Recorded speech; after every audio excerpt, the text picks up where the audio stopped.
Okay, good afternoon, everyone. My name is Sabrina Kofer, and on behalf of Choice and ACRL, I'd like to welcome you to today's program, Technology and Evolving Research Practices in the Humanities, which is sponsored by MLA, the Modern Language Association, and EBSCO Information Services.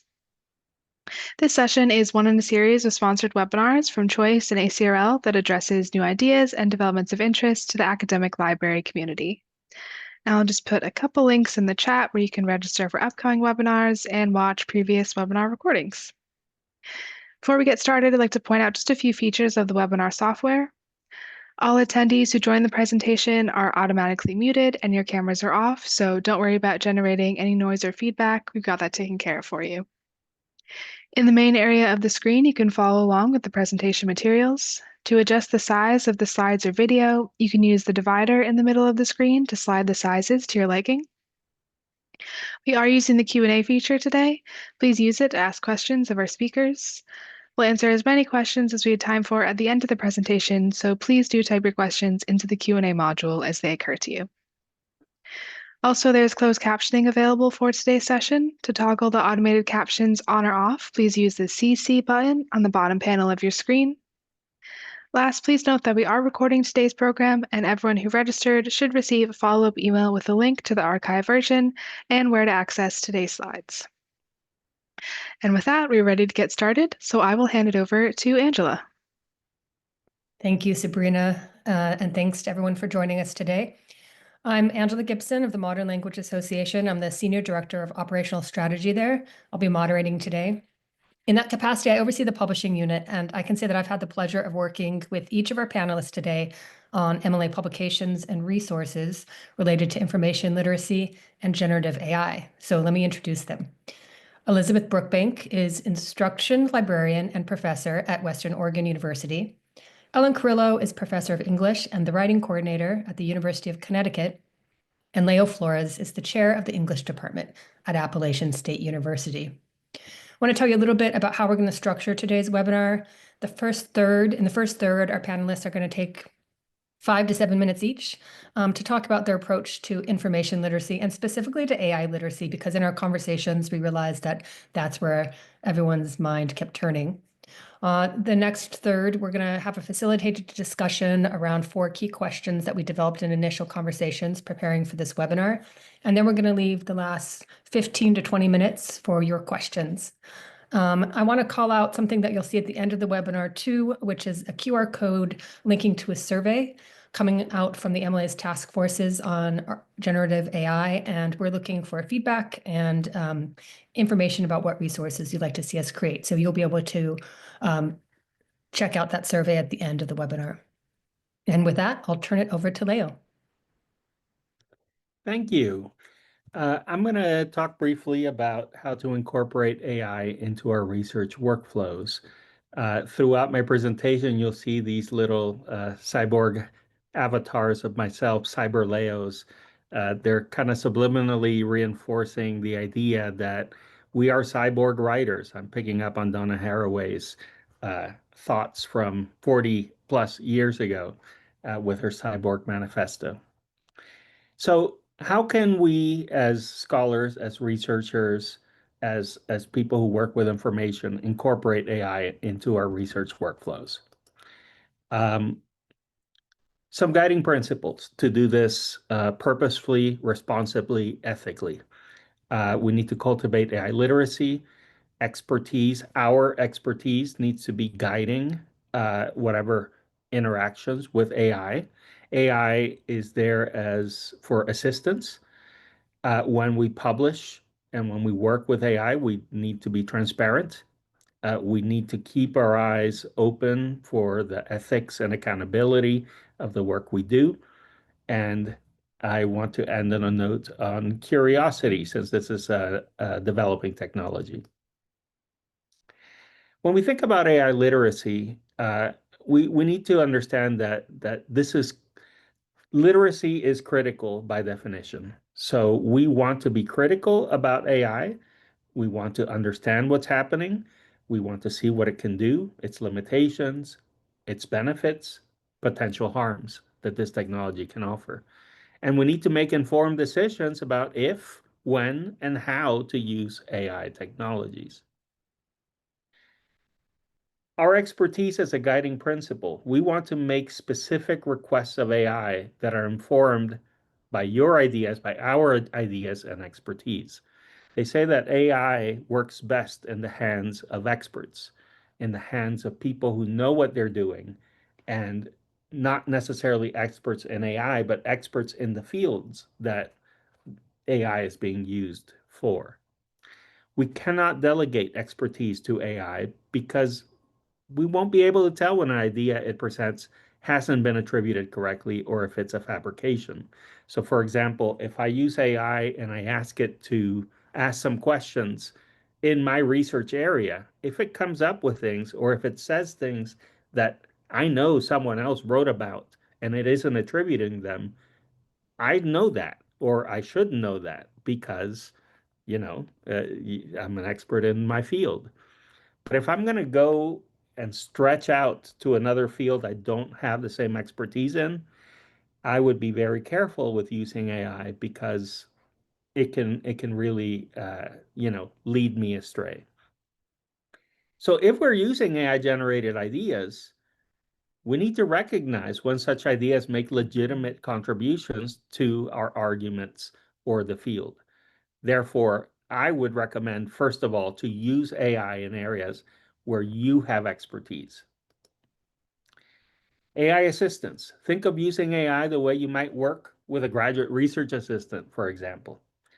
And AI is very well suited for certain kinds of work, such as converting voice to text, cleaning up a transcript, utilitarian, formulaic kinds of writing, summarizing material, and citation formatting, though, again, use your expertise and make sure it's doing it correctly. Transparency.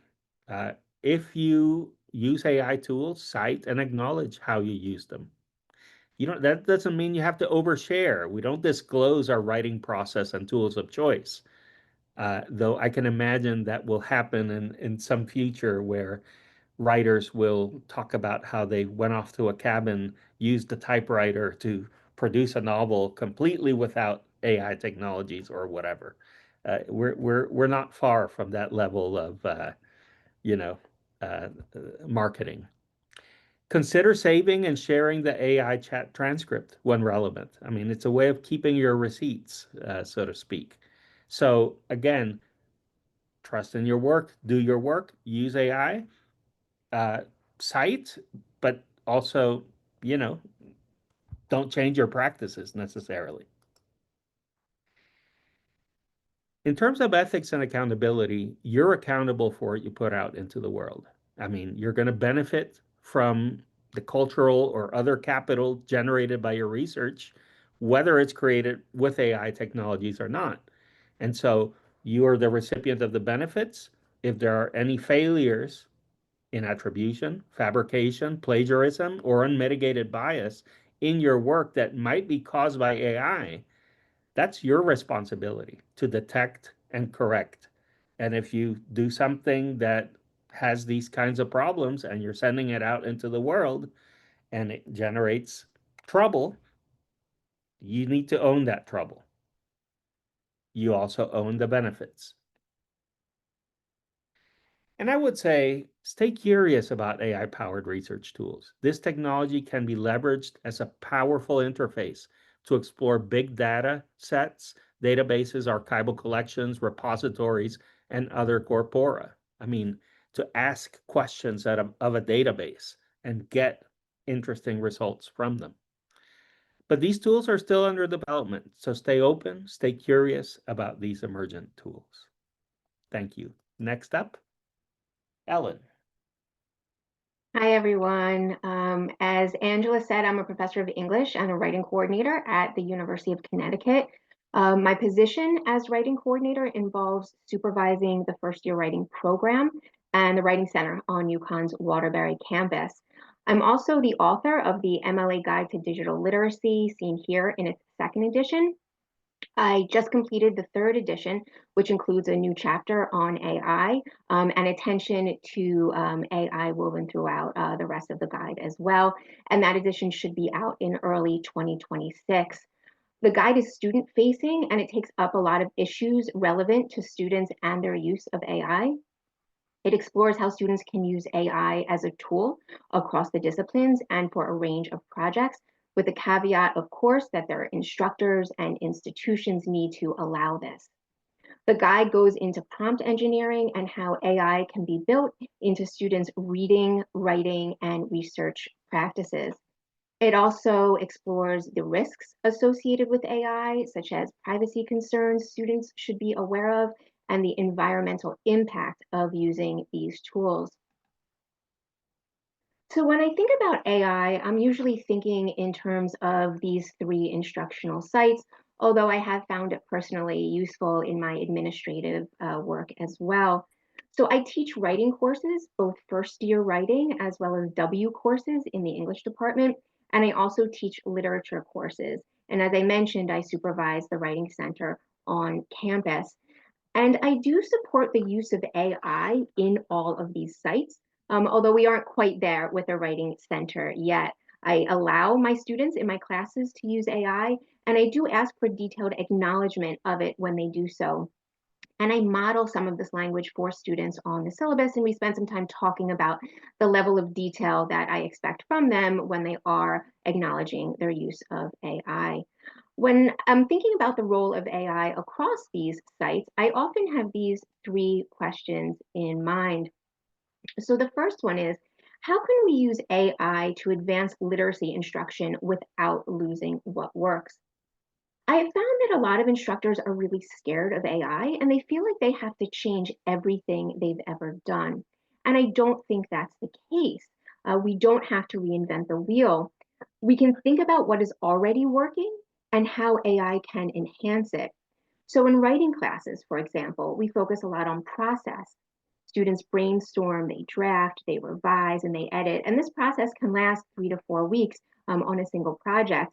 And on my campus, we often bring in librarians like you to support this process. AI can be integrated into this process in productive ways that don't just give students answers. I think that's what a lot of instructors are worried about, but allow students to engage in a back and forth with a collaborator of sorts by leaning into the chatbot aspect of ChatGPT and similar chatbots.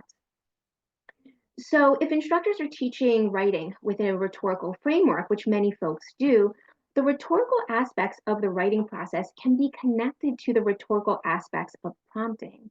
As students engage with ChatGPT or whatever AI tool they're using, they can continue to hone their abilities to think and to write rhetorically.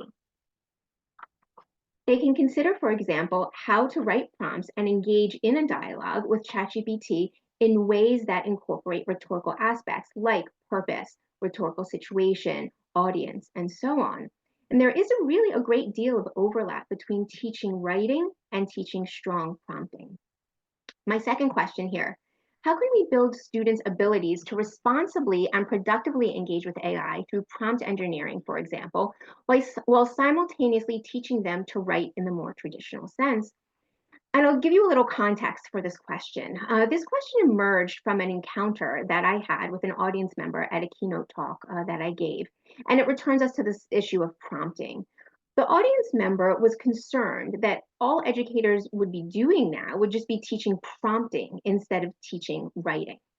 And I'm using that term traditional to differentiate the act of writing prompts from other forms of writing, right? This writing in a more traditional sense versus prompting. But I do want to point out that writing prompts is a form of writing. And I do think it's problematic to be so dismissive of it.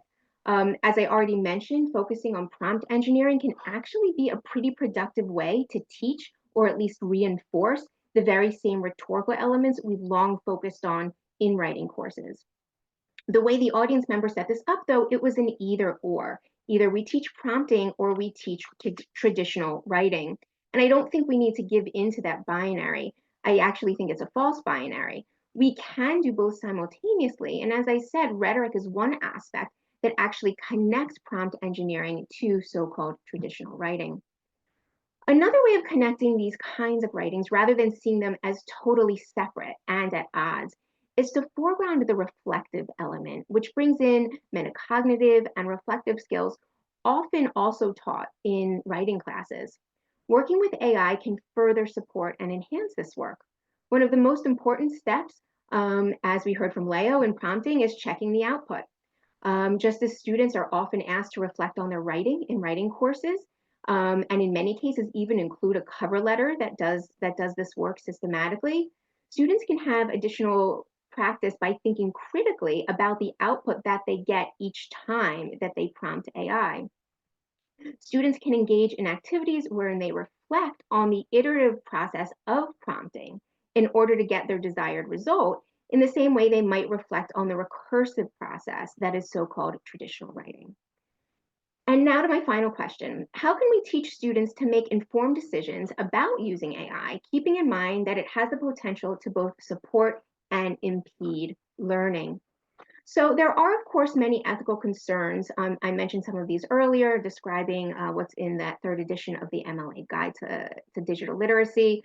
There are issues of data privacy, there are environmental issues that students should be made aware of. But I want to focus now on learning, and Elizabeth is going to do the same after me. I think we can encourage students to always generate 2 responses from AI each time they prompt it, so they have the opportunity to think critically about the output and how the 2 responses differ, including the significance of those differences. Generating 2 responses can also lead to more critical engagement with AI because 2 responses challenge any sense that there is a single right answer.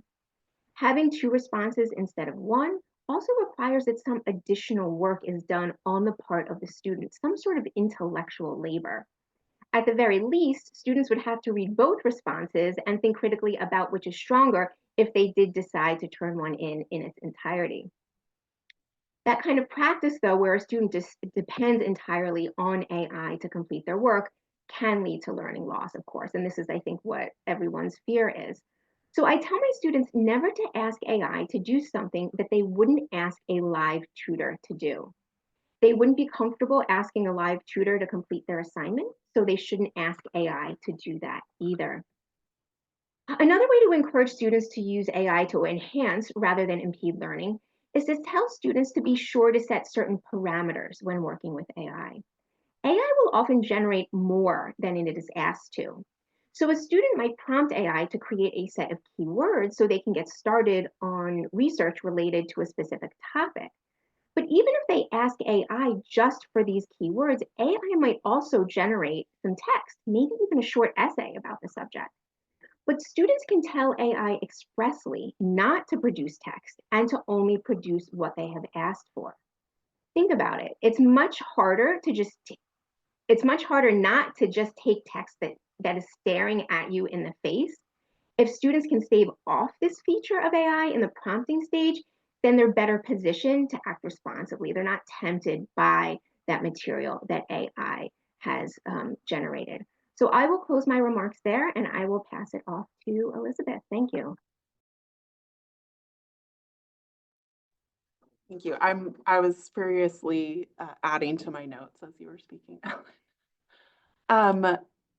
So hi everyone. Again, my name is Elizabeth Brookbank and I'm an instruction librarian at Western Oregon University. This is why I'm in this room, this virtual room with you all today, because I have co-authored the last 2 editions of the other MLA guide, the MLA Guide to Undergraduate Research in Literature.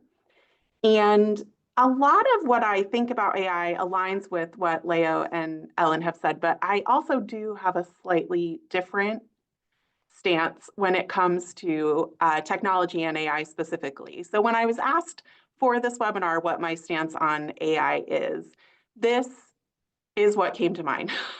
Now, obviously, this is a little provocative. It's meant to be provocative, but it is essentially my stance in a nutshell when it comes to students and technology. But I'm going to unpack it a little bit. So obviously, we're mostly talking about AI here, but I am happy to talk about how I see this applying to other technologies as well. My experience with AI is mainly with undergraduate students who aren't experts yet in the fields that they're studying, I think importantly, as Leo was describing. Largely, I teach library instruction sessions to humanities and social science students in upper divisions. But I also give many library sessions for our first year seminars with students who will then go on to be in lots of different majors.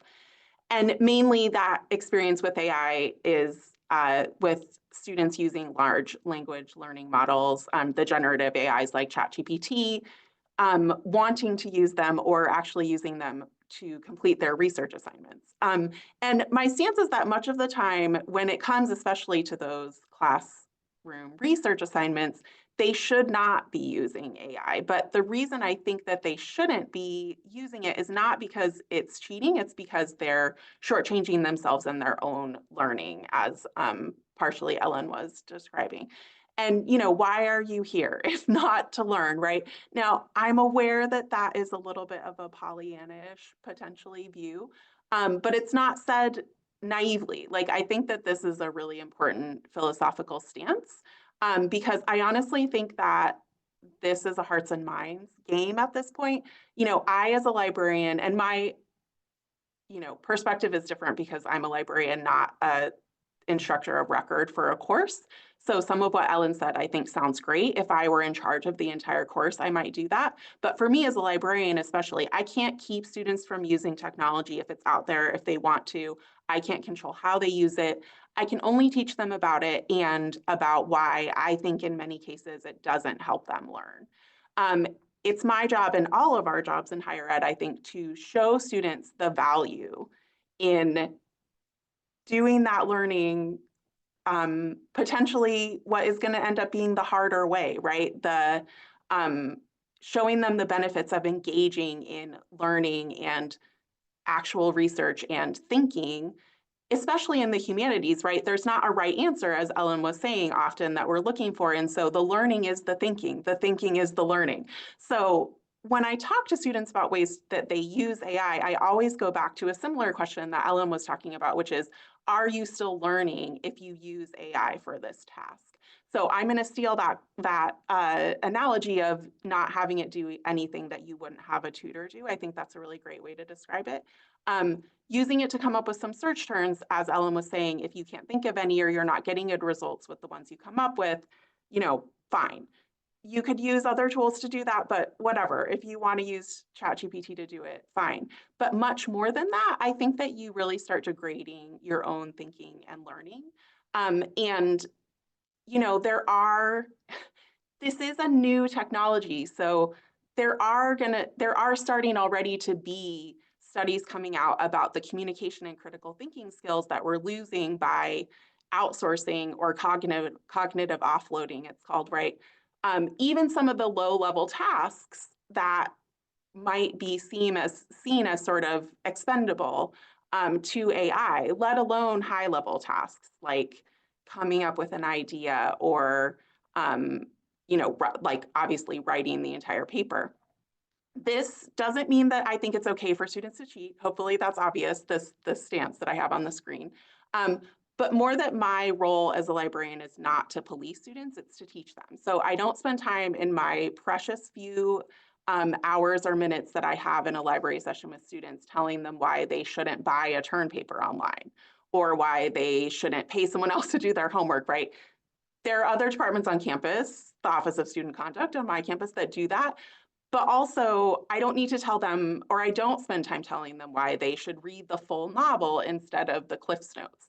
Like, they know that they're not supposed to do those things. They don't need me telling them, but they might need me to show them the value to them in not doing that. And they might need us as educators to show them the value. So all of this is to say in a sort of long-winded way that this stance that I have on the screen doesn't mean that I think that librarians should stick their head in the sand and pretend that AI doesn't exist or like refuse to engage with it. Much to the contrary. I think we need to be able to understand it and be able to talk about it in an expert way to explain what it does and what it doesn't, as the other speakers have said, what it doesn't do, why it will or won't help them in a certain situation. I was in another AI-related webinar last week as a participant where the speaker said that while it would be nice if librarians could play this role, his experience thus far was that librarians are just as confused and resistant to AI as everyone else. And that's a problem for us, I think. Like, I say us because I'm a librarian, and I know that most people on the webinar are probably librarians. Like, I think this is a problem that we need to address. I'm happy to talk about more as we continue what I think we should do. Just really quickly, as I wrap up this little intro, the second edition of the guide that I co-authored came out in 2019, so it was before ChatGPT, but the principles that are in there are still relevant, especially in chapter 1, because that entire chapter is structured around the framework for information literacy. And the framework for information literacy that we have through ACRL already gives us a way, I think, to think about AI and how it fits into the library classroom specifically. I don't actually think that we need to create something new that is AI literacy. I don't have a problem with talking about it as AI literacy, but I think that teaching students information literacy with the framework that already exists in mind is more crucial than ever, because it helps them develop those critical thinking skills that they need in order to understand AI and make decisions about if and when to use it. So I have a lot more to say, but I'm going to stop now because I'm a little over my time, and we can talk more about this as we go on with the questions. Thank you, Elizabeth. All right, we're getting some questions in the chat, and as a reminder, we're going to answer those at the last third of the webinar. The panelists and I, when we talked a couple times before this, came up with a few key questions that we wanted to have them expand on. One thing that we talked about, and then I know that we've talked about in the MLA 4C's task force on writing in AI quite a bit, is not only whether or not to engage with AI, but when and how it might be productive and useful, and when it might be damaging or even just a waste of time. So could the panelists address examples of how they've approached the if, when, and how question, either in their own work, their scholarship, or with students?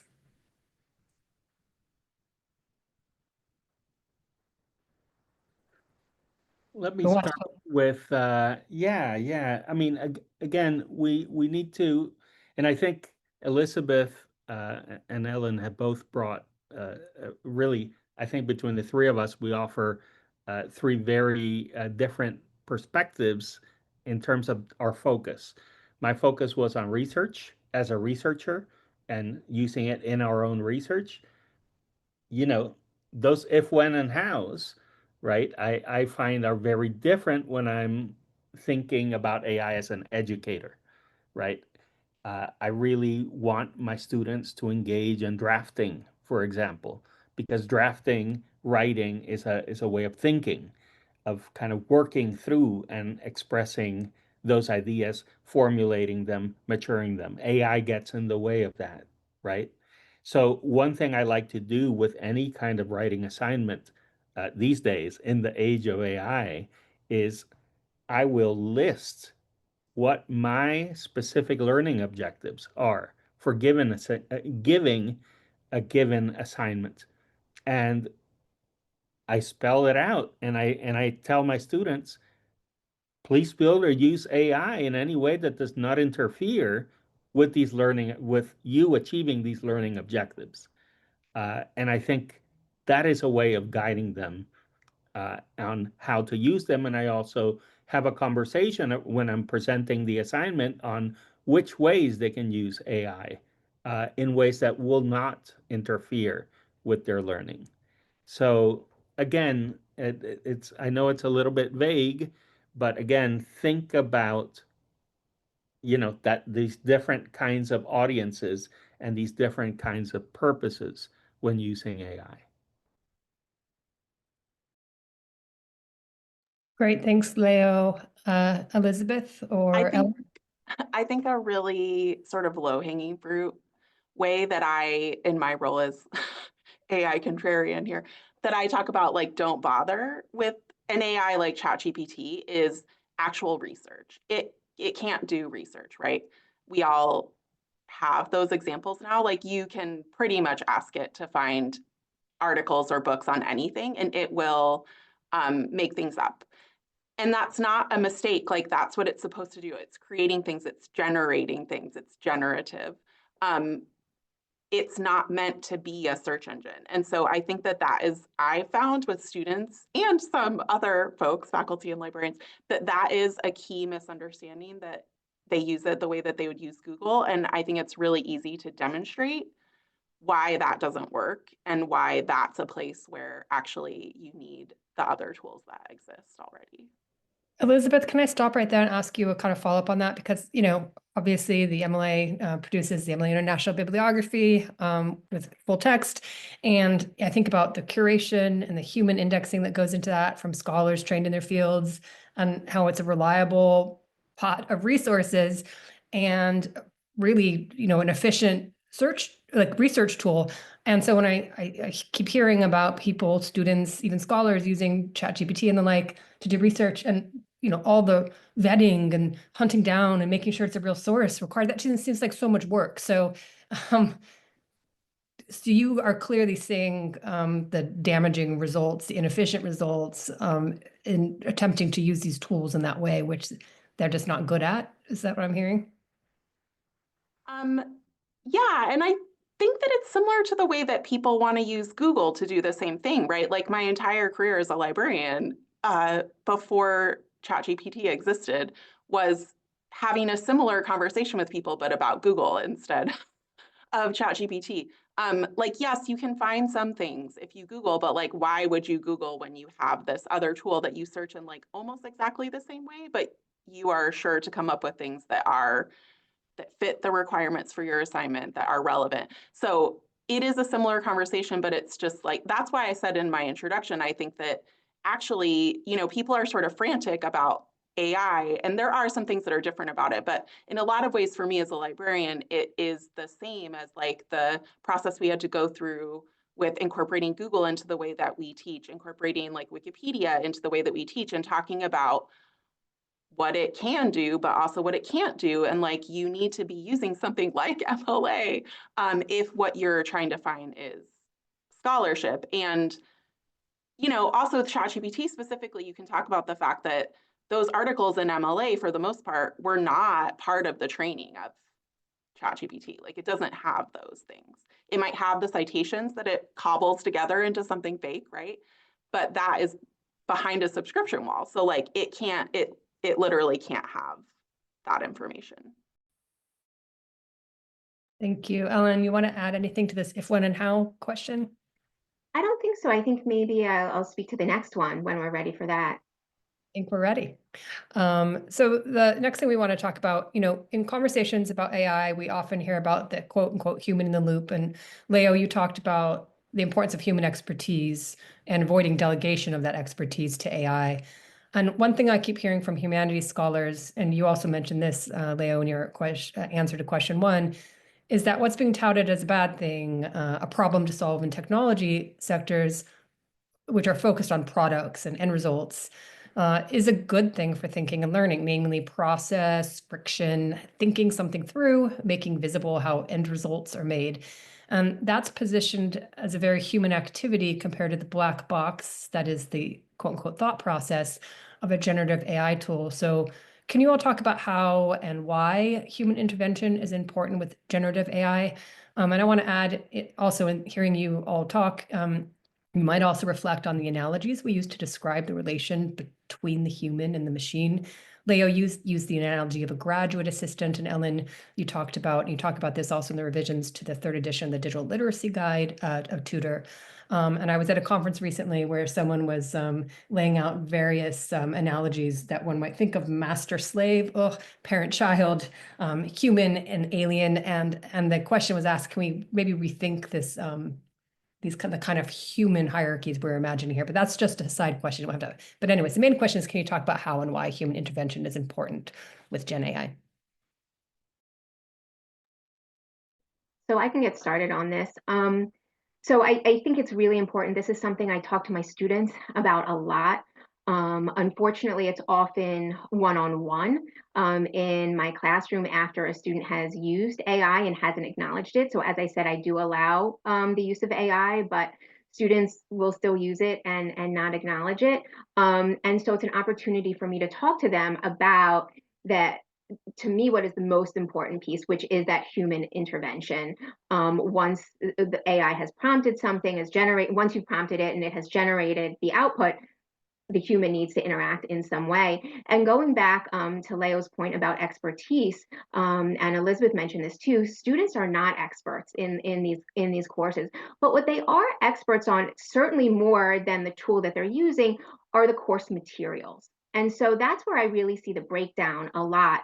I'll give 2 quick examples. I had one student who uploaded a text from the class into AI, asked it to generate a summary. AI totally hallucinated. It was on topic and it included relevant concepts, but those concepts were not covered in that particular article. Okay. Now, if that student had checked the output, that student is the expert because that student had that reading and that student could have checked it against it. Okay. But that didn't happen, unfortunately. And I just had another student, I was teaching a May term course, who was writing a short summary. We had gone over the differences between summary and analysis in my course, and acknowledged the use of AI for really condensing the summary, which I think is a fine use. If it's your language, your ideas, you need some help getting it down to a word limit, I'm okay with that. But the last 2 sentences of the summary were total analysis generated by AI. It was just so clear. And again, that student in that course is more the expert on how my course is defining summary versus analysis. And if that student had checked the output, they are in a position where, perhaps the student is the expert and the AI is the novice in that scenario, if we want to think of these metaphors. And so I think just really making sure that students understand that aspect, that the human plays such a crucial role, is really important, because the more I talk individually to students about AI, and Elizabeth mentioned it, the more I see that they really don't understand it. They don't understand how it works. They don't understand how it's trained. And that creates some issues with how they end up using it. Great, thank you. Leo, is there anything else you wanted to add? Yeah, I mean, thinking about the metaphors that we use around this, I really like the metaphor of the cyborg and the idea of the cyborg writing, because it's not a sort of you know, what is this? Professor and graduate research assistant, or student and tutor, or right? And it's not these separate humans, but here you have humans and machines kind of blended. There's a blended cognition. I mean, 40 years ago, Donna Haraway basically said we're all already cyborgs. And I mean, whenever we use a touchscreen device, and we're using autocomplete, predictive keyboards, we're incorporating spell checkers and Grammarly into our word processors, we're already cyborg writing. This only takes it to a whole other level. So the human part of this cyborg needs to be in control. And if you yield control to the sort of machine parts of this, then you're taking risks, because these machines really don't have the nuance and the understanding and the expertise that we bring to the table. So it's important that we always remain under control. I do not, if I use AI to generate a letter, for example, I check every single word of every single sentence. I want to make sure I'm willing to put my signature on that thing. And I mean, that human intervention is essential. Great, thank you. And I think what I'm going to do is combine the last 2 questions. We wanted to talk about, in the third question, a bit about policy, right? And I was going to ask you to talk about what policy looks like on your campus, or maybe ideally what considerations you would like to see generally in AI policy development on campuses, or even what resources and research you think are needed to assist in policy development. But our fourth question was going to be this: what responsibilities, and this may be a loaded term, So let me rephrase to what responsibilities, if any, do educators and scholars have when it comes to Gen AI? And what resources do you need to fulfill any responsibilities you feel that you do have? So whether it's in the realm of policy or pedagogy or research, where do you feel that you want to intervene, and what help, whether it's research or resources, do you need to fulfill that?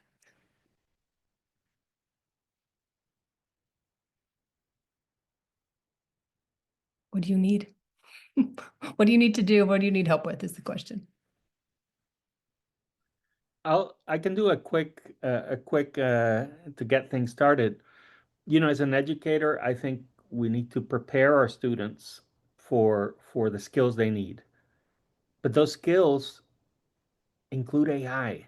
I mean, we are preparing students, right? I teach at a university who are going to go out into the world. The university is part of the world, but they're going to go out into a world that has AI, where workplaces, job descriptions, more and more are going to require the use of AI to create efficiencies, and it'll be integrated into workflows. They need to learn how to use this wisely, effectively, efficiently, uh, ethically, and so on. And so, I think we have the opportunity to add great value as university educators, because I think there's going to be an even wider breach, a widening breach between people who do not get a college education and don't develop the kind of critical thinking, literacy, digital literacy, writing, and all these communication skills, and people who, you know, think they can just fake their way through the world using AI.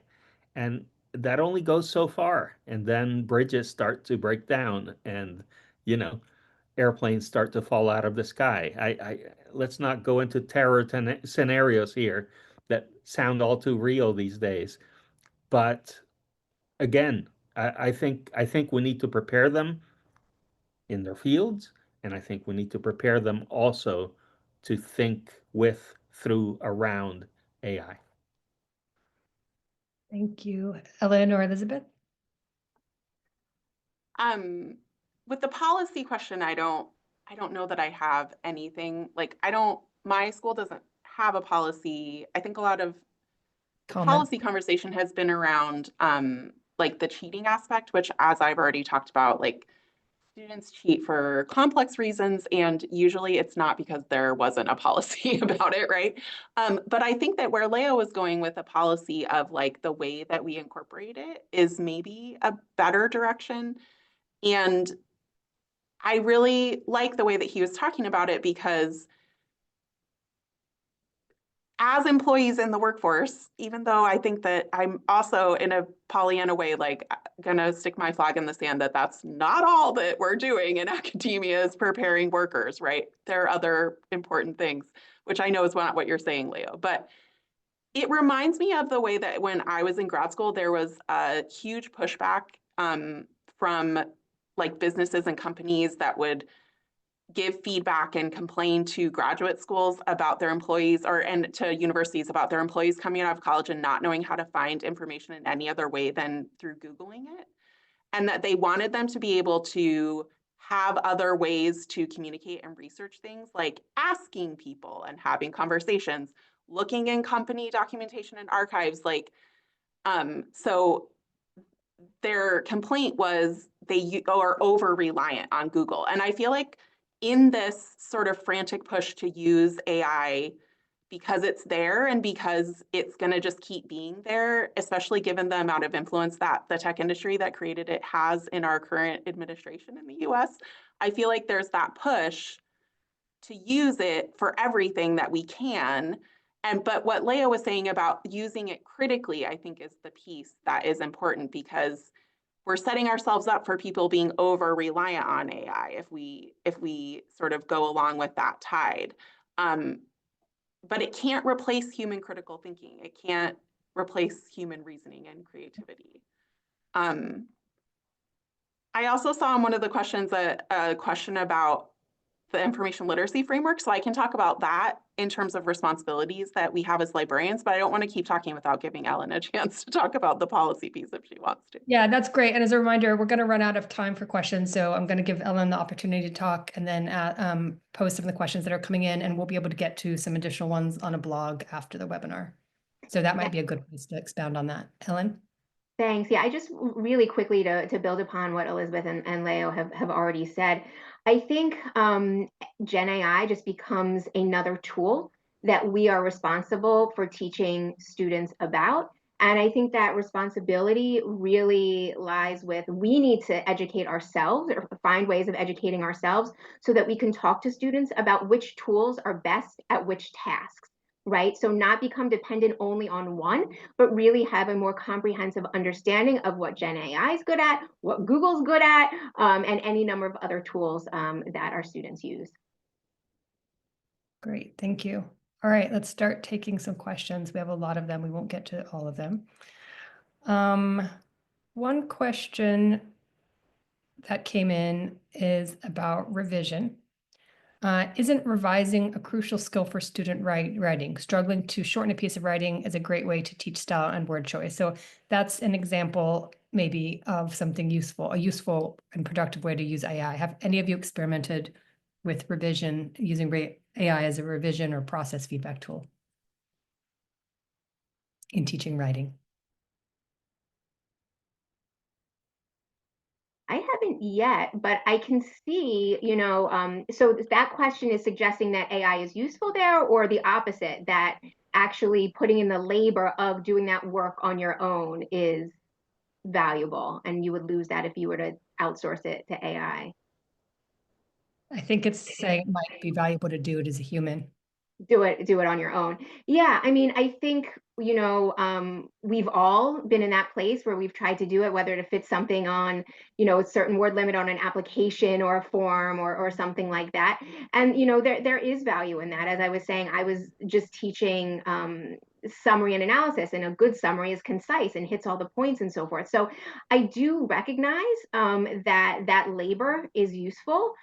But I also think that perhaps that labor might be saved for something more sophisticated. And I like to think in those terms, like, what can AI help us sort of bracket or kind of get out of the way so that we as humans can do the more sophisticated, deeper, more analytical work? It's one way to think about it. Great, thank you. I'll add just a little touch, which is a lot of what we do when we work with AI output in our writing process. Let's say we feed it some information, it generates something, we bring it in and then edit it.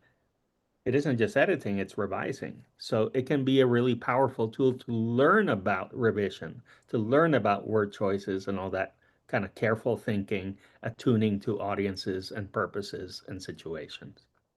Great. We're getting some questions about tools. We got a question about which tools do you use or particularly like, but we got another one related to that, said, acknowledging that there are a lot of tools out there now to potentially integrate into instructional environments, library environments, your own scholarship. And the question is, what are important questions or concerns to keep in mind for teaching faculty and students to recognize, evaluate, and use tools that have Gen AI built into them that aren't necessarily a chat bot? So what do you need to ask yourself, or what do your students need to be asking themselves when they're deciding whether or not to use a given tool? And are there any that you're particularly fond of? I think that is a really good question and something that we haven't really addressed, which is the different types of AI, right? Like, we're talking a lot about generative AI, but there are, I can't remember the exact phrase, Ellen probably knows it, but when the AI is trained on a certain data set and it only gives you information from that like curated data set, is a very different situation. I will just say that for libraries specifically, there is an article that came out recently called Cutting Through the Noise, Assessing Tools That Employ Artificial Intelligence, that I found to be really useful. And it's, like I said, specifically for libraries, but developing an understanding of sort of how different technologies use AI and how to assess them. So I can put that in the chat, but I just wanted to shout out that resource. And we, And yes, really no, quickly, I'll just say too, I think it's worth noting that these tools are constantly changing. So between the time of doing the first draft of the third edition of the MLA guide and the second draft of the third edition, which was really just a matter of months, now you're seeing Gemini integrated into Google. So when I first wrote it, Google was totally separate, no real relationship to AI, and now there's someone integrated. So students might do a Google search and get a summary at the top that they didn't even ask for about whatever they're trying to look up. So really staying up to date and educated about even the changes to tools that we thought we knew, I think is important too. Leo, anything to add? Yeah, we generally think of AI as something like there's ChatGPT, and we go to that site and we use ChatGPT. But more and more, as Ellen pointed out, these things are being integrated into tools we use every day. I mean, operating systems, word processors, uh, really everything. And so, you know, I I try not to play favorites. I experiment with a number of them. I do kind of use ChatGPT a lot, but again, I think use the tools that make sense for you. And if your institution gets a sort of a enterprise level licensing, that typically comes with careful negotiations about privacy, data protection, and all those things that you don't quite get when you're using the free version out on the wild. So I think get your institutions to get involved with negotiated, protected AI systems, including potentially installing its own and hosting its own sort of open source models that are trained on data that is transparent, that are not black box systems. I mean, there are ways of doing this much more without a lot of the ethical concerns that these things raise. Right, that's a good point, Leo, because we did get a question about, balancing and helping students understand the ethical concerns behind AI, including privacy, labor, environmental factors. And it is the case that many, if not most, universities have strict requirements about personally identifiable information. And so the tools that students might be coming upon out in the wild, as it were, might be very different in terms of what it's doing with their data than are the tools that a university might make available. We got a question that is close to my heart about ethical concerns relatedly about using copyrighted material to not just to train AI, but students are also, and teachers and users are feeding copyrighted material into systems. So have you or any of your colleagues experimented with trying to help students or even instructors and scholars navigate these waters and understand what their responsibilities are, or what's legally possible, what's fair use, what's not? I know there are lawsuits wending their way through the court, but has intellectual property come up as an issue for you when you're teaching or confronting this issue?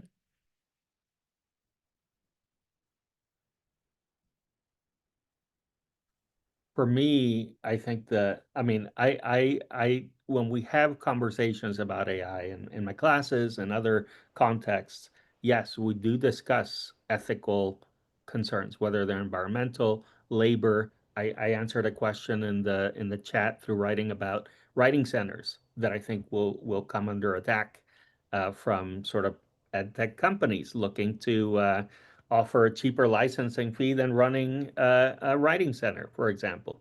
And I think it's important that we remember what our mission is as universities, which is to educate and to produce knowledge. And writing centers and all kinds of tutoring services don't just give jobs to students, they're valuable learning opportunities. And they're ways of students learning to work with these things. With the ethical concerns, I mean, I think there were some embedded in the points I made about fabrication, hallucination, source attribution, and all those problems, bias, all those problems. And so, yes, we need to, that's a key component of any kind of AI literacy, is to be critical and attentive to this. I do have some concerns in general about, I mean, I have very mixed feelings about copyright and, open access, things like the web. I both publish open access, publish in, more closed, more proprietary systems. It's all really connected to capitalism. And I mean, it's a really complex thing. It's been said that there is no ethical consumption under capitalism. And I mean, we see this uh, uh, with these technologies. Currently, it's your right as an author to decide to open something up, right? Yeah. And things have been opened without people's. And that is concerning, right? And so, yeah. Yeah. Oh, sorry, Angela. I just think that that's also related to information literacy, which I talked about in the beginning, which I know is also a question that I saw in the chat, that I'm not going to have time to get to like my full answer for that. But information has value is one of the frameworks of the information literacy, the ACRL information literacy framework. And like, it's really important that we teach students to think about that when using AI. These are huge billion-dollar companies that are making money from you using their tool. We are their product, right? Like, we need to teach students that.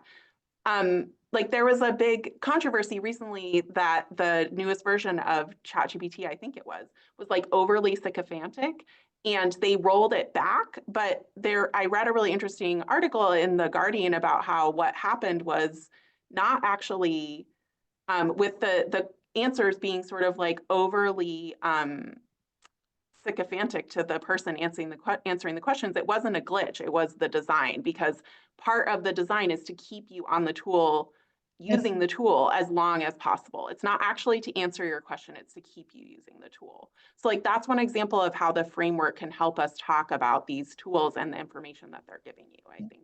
And we can go into deep dive in some of the questions we didn't get to in a blog post later, and we'll send out a message about that. We're running out of time, so I wanted to get to a couple informational slides that I wasn't able to get to for the Q&A. I wanted to give us as much time as we could have. I just want to mention a couple resources. This is a survey on AI that the MLA's task forces on AI have just distributed. This is the QR code. Please take it. It will help inform our work and help us create resources for you. So this is the QR code. You also get a link to it in the message that goes out, the email that goes out after this webinar, I think tomorrow. Don't quote me on that. So please take that before June 1st. Next slide. Oh, do I control the slides? Oops.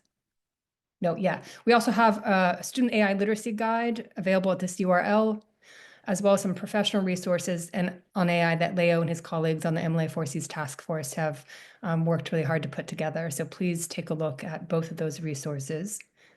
Next. I also want to mention that the MLA has come out with guidelines on evaluating digital scholarship through the Committee on Information Technology. Leo serves on that. Those were created on the auspices of the chair at the time, Alan Liu, and Leo and his colleagues on the committee next year will be looking to update those to be inclusive of AI. Next. I should also mention that we have free resources related to how to do research using the MLA International Bibliography. We have free tutorials on our website at mla.org at this URL, as well as a free course that students can take and get a certificate at the end. Next. And of course, please be sure to check out the MLA International Bibliography. You can get pricing or request a free trial for your institution at www.ebsco.com/MLA. Okay, I think that's the final slide. Sabrina, am I turning it over to you to close us out?